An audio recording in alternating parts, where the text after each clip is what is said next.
বাংলা না ইংরেজি? Joseph comfortable ইংরেজিতে না? বলো, ইংরেজিতে বলো।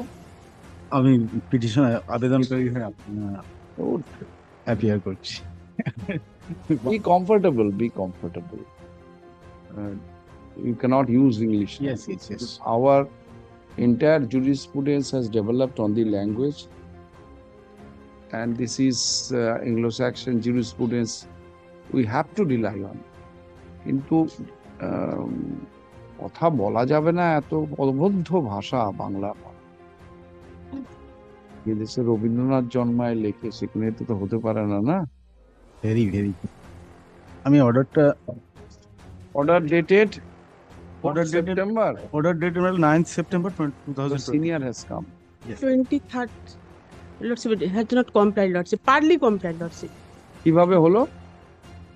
Come to the order dated page second, আসলাম এসে গেছি, paragraph 3, সেপ্টেম্বরে Lordship. এসে গেছি। Managing Committee, Lordship, taken resolution and sent the paper to the board, and board also sanctioned the leave, Lordship. Thereafter, nothing has done, Lordship. এই concern অথরিটিসটা কারা? DI school, Why I'm talking in this fashion? What is the day today? ফেব্রুয়ারি। আজকে কত তারিখ? 21st February, Lordship. 21শে ফেব্রুয়ারি। কি সিগনিফিকেন্সটা কি, এটার মানেটা কি? ভাষা দিবস, Lordship. হ্যাঁ, মনে পড়েছে, কষ্ট করেও মনে পড়েছে। এটা কোন স্টেজ গেল, কত অব্দি এগিয়েছে এটা? এটার অনেক কিছু হয়েছে মাঝখানে। মহামান্য ধর্মাবতারের নির্দেশ ছিল যে কমিশনারকে একটা অর্ডার পাস করতে হবে, সেই অর্ডারটা পাস হয়নি। অ্যালেজ কন্টেমনার্স কারা? কমিশনার আর এসএস স্কুল সার্ভিস কমিশন। সেই জন্য যেটা হয়েছে, ইন দ্য মিন টাইম আমরা খবর পেয়েছি তথ্য জানার অধিকার আইনের আওতায় যে কমিশনার রেকমেন্ড করেছেন এসএসসি-কে, কিন্তু স্কুল সার্ভিস কমিশন সেটা চিঠি দিয়ে জানিয়েছে একদম ভুল কারণে। মেডিকেল গ্রাউন্ডে ট্রান্সফার ছিল, শারীরিক কারণে ট্রান্সফার ছিল, কিন্তু কমিশনার আজ অব্দি কোনো অর্ডার পাস করেননি। কমিশনারের উপর ডিরেকশন ছিল। কমিশনারের রেকমেন্ডেশন থাকা সত্ত্বেও ফেরত না, এখানে ডিরেকশন হয়ে গেছে। Issue necessary order of general transfer to the petition. এই page number one of the above schools. The order impugned is set aside. The Commissioner of School Education, the respondent number 2 herein is directed to issue necessary order of general transfer.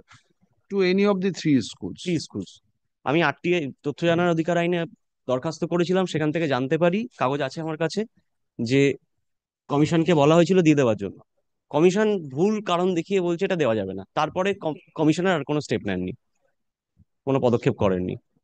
Returnable 4 weeks। আমি কি একবার দেখাতে পারি? Let them come. এটা কি হলো? 4 weeks returnable notice. Commissioner করে দিয়েছেন, কমিশন এখন এসে বলছেন আমি করতে পারবো না। তো ওনার অধিকার আওতায় নেই তো এটা করার। আচ্ছা, এইটা কেন দিলেন, এই যে এই অর্ডারটা?